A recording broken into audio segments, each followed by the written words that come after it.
So basically खूप वाईट वाटतं. मी ऑनेस्टली मी सगळं बघताना मी बोललो तसं की हे पहिलं एक्झिबिशन आहे ज्याचं उद्घाटन करताना मला वाईट वाटतंय. सगळे बघताना मी कन्फ्यूज झालो की कुठे काय घोळ आहे. मी आमच्या सहकाऱ्यांच्या घरावर काही लोकांचे नाव नोंदवले गेले, महानगरपालिकेच्या आयुक्तांच्या घरावर नाव नोंदवलंय. सुलभ शौचालयाचं नाव बघितलं तुम्ही? तुमचं धर्माचं पण हे क्लिअर झालं असेल काही लोकांना जे होतं ते. त्याच्यामुळे हा घोळ धर्म जात ह्याच्या खूप पलीकडचा आहे आणि मला वाटतं की ह्याला खूप गांभीर्याने घेतलं पाहिजे. आम्ही तर घेतोच आहोत, पण निवडणूक आयोगाने पण घेतलं पाहिजे. एवढे पुरावे दिल्यानंतर पण त्यांना कुठची तरी घाई लागली आहे की निवडणुका लावायची. ती घाई मला काय हे हळूहळू कळत आलंय आता की कोणाचा दबाव असू शकतो. पण ज्यांचा दबाव आहे त्यांचे पण काही आमदार येऊन बोलले. मला वाटतं की काल राहुल गांधींनी पण एक काल का परवा एक ब्राझिलियन जनता पक्षाची एक कार्यकर्ता आहे जी हरियाणामध्ये येऊन भारतीय जनता पक्षाला मतदान करून गेली. तर मला वाटतं हे कुठेतरी हा घोळ जो आहे मग त्यांच्याकडनं चुका झाल्या असतील की ब्राझिलियन भारतीय वगैरे मला कळत नाहीये, पण हा घोळ जो आहे कुठेतरी थांबला पाहिजे आणि निवडणूक आयोगाने कुठेतरी सिरियसली घेतलं पाहिजे. सर, या बोगस जे मतदान होतं त्यामुळे सत्ताधारी जिंकून येतात का? आता वाटायला लागलंय, कारण लोकसभेला हे वाटत नव्हतं, पण ज्या प्रकारे विधानसभेनंतर कळायला लागलं की 96 लाख मतदार दुबार मतदार जे महाराष्ट्रात घुसवले गेले आहेत. म्हणजे 36,000 तर मला वाटतं राजूदादांच्या मतदारसंघातच सापडले त्यातले आत्तापर्यंत. याच्या पुढे अजून किती सापडतील माहित नाही. दुबार मतदार म्हणजे तुम्ही रांगेत उभे असताना तुमच्या पुढे कोण आहे मागे कोण आहे हे जर तुम्हाला माहितीच नसेल, जर तो कोणीतरी बाहेर नाही येत. आता माहीम दादरमध्ये माझ्या याच्यात 200 लोक सापडली गेली जे ऑलरेडी मृत पावलेत. त्यांचे नाव अजूनही मतदार यादीत आहेत. त्यांच्या जागेवर कोण येतं हे आपल्याला माहिती तर पाहिजे. निवडणूक आयोगाने स्वतः एक प्रेस कॉन्फरन्स घेतली आणि त्या प्रेस कॉन्फरन्स बद्दल मला बोलायचं की ज्या पत्रकारांनी त्यांना स्पष्टपणे विचारलं ना त्यांचे तर पहिले अभिनंदन. कारण ज्या प्रकारे तो माणूस IAS आहे त्याच्याकडे उत्तरं नव्हती. तो महाराष्ट्र निवडणुकीचा आयुक्त आहे त्याच्याकडे उत्तरं नव्हती. तुम्ही निवडणूक घाईघाईत लावताय, तुम्हाला पत्रकार प्रश्न विचारतात त्याची उत्तरं नाही आहेत तुमच्याकडे. हा विषयच मला कळला नाहीये की कुठची घाई आहे तुम्हाला अशी.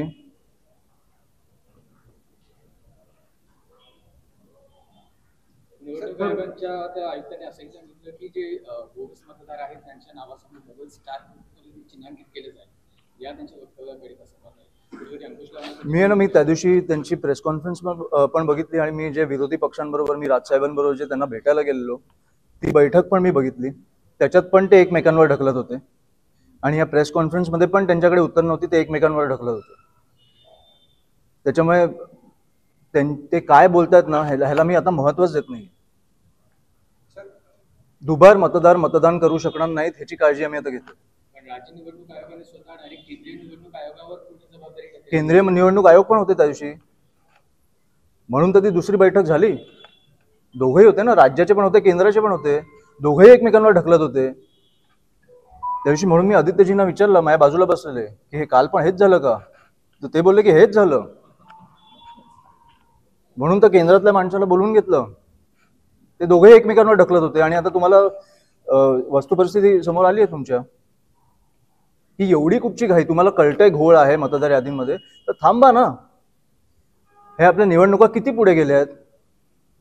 मुंबई महानगरपालिका नवी मुंबई महानगर कधी व्हायला पाहिजे होती? 5 वर्ष. अजून एक 6 महिने थांबून जर तुम्ही मतदार यादीमध्ये सुधार आणलात, जर विरोधी पक्षांना जर त्याची ट्रान्सपरन्सी दिलीत, पारदर्शकता दिलीत, तर प्रॉब्लेम काय आहे? बरं 16 15 हजार आम्ही मतदार तुम्हाला सांगतोय की दुबार आहेत, त्यातले तुम्ही 100 लोक बाहेर काढताय.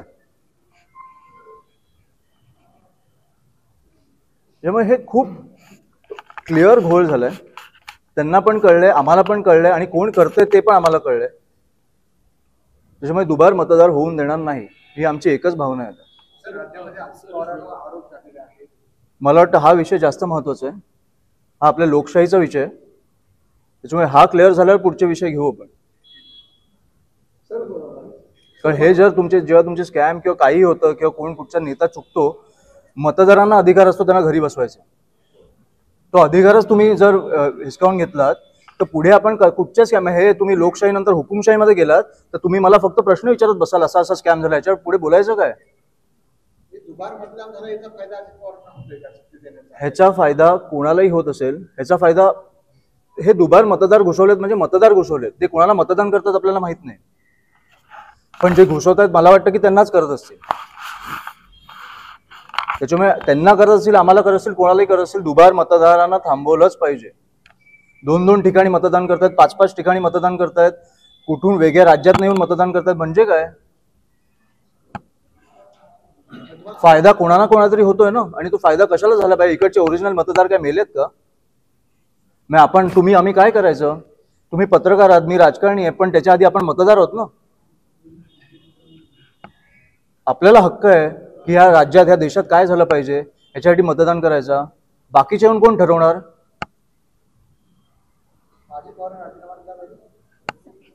सर पुढे स्थानिक मराठी तरुणांच्या संदर्भात काम केलं आहे. नवी मुंबई विमानतळाच्या संदर्भात मनसेनेच काल परवाची बैठक घेतली होती. मी तुम्हाला ऑनेस्टली सांगू, मला ह्या सगळ्या प्रश्नांची उत्तर द्यायची, पण मला आजच्या विषयापासून भरकटायचं नाहीये. मला खरंच बोलायचं होतं. गजाननजींनी त्या दिवशी उत्तम प्रेस कॉन्फरन्स घेतली. आम्ही सांगितलंय आमचा स्टँड आधीपासून क्लिअर आहे की भूमिपुत्रांना पहिल्यापासून प्राधान्य मिळालं पाहिजे, पण मला आजच्या विषयापासून भरकटायचं नाहीये. आम्ही इकडे जन्मतो, आम्हाला पहिलं प्राधान्य मिळालंच पाहिजे. प्रत्येक राज्याची ही भूमिका आहे. दक्षिणेतले राज्य बघा, पॉलिसी असेल, नियम नसेल तरी ते राबवून घेतात. याबाबत आपण आवाज उठवून स्वतः आपण धडक देणार का? ती धडक घेऊ, पण त्याच्या आधी निवडणुकींच्या ह्याच्यावर आम्हाला पारदर्शकता आली पाहिजे. नाही तर आम्ही रस्त्यावर तर आंदोलन करतच राहू. आमची सत्ता, तसं राजसाहेब बोललेत, रस्त्यावरच आहे, पण शेवटी ती केंद्रात गेली, राज्यात गेली किंवा महानगरपालिकेत आली तर काय होऊ शकतं हे तुम्हाला पण माहिती आहे. काम करणं किती सोपं जातं हे तुम्हाला पण माहिती आहे. आम्ही काय लढून केसेस घेऊ, आम्हाला काही इश्यू नाहीये, पण शेवटी ज्या निवडणुका होतात त्या पारदर्शकतेने प्रामाणिकपणे झाल्या पाहिजेत, एवढी आमची मागणी आहे. पुढे आपण जे जिंकतील ते जिंकतील. ठीक आहे. सर, नवी मुंबई मनपाचे जे आयुक्त होते त्यांचं नाव 2 वेळा या यादीमध्ये आहे आणि त्या संदर्भात आयुक्तांचं देखील असं स्पष्टीकरण आलेलं आहे की आम्ही या संदर्भात निवडणूक आयोगाला सांगितलेलं आहे की तिकडे नाही, मी ठाण्यामध्ये आहे, तरी देखील निवडणूक आयोगाने अद्याप त्याच्यावरती तुम्ही नवी मुंबईचं तुम्ही उदाहरण देताय. मी तुम्हाला त्या दिवशी सांगतो, मी ज्या बैठकींमध्ये बसलो, ह्या विरोधी पक्षाचे सगळ्यात मोठमोठे नेते येऊन त्या निवडणूक आयोगाला सांगत होते की आमच्या मतदारसंघात काय झालं. तर ते माजी आयुक्तांचाच प्रश्न येतोय ना की 2 वेळा त्यांचं नाव आहे, त्यांनी निवडणूक आयोगाला पत्र देखील दिलेलं आहे, अद्यापही त्याच्यावर कुठलीही दखल घेतली गेलेली नाही. निवडणूक आयोग कुठे एवढा मोठा मोर्चा निघाला, त्याच्यावर दखल नाही घेतली त्यांनी. आता नगरपालिका आणि हे काय काय जाहीर केलं. तुम्ही काय बोलताय? निवडणूक आयोग कालदखल करते. तुम्ही आता आमच्याकडनं अपेक्षा ठेवा, बाकी कोणाकडनं अपेक्षा ठेवू नका. देधडक बेधडक वृत्त देणाऱ्या आपल्या शिवसत्ता टाइम्स न्यूज चॅनलला लाल बटन दाबून सबस्क्राईब करा आणि बेल आयकॉनला क्लिक करायला विसरू नका.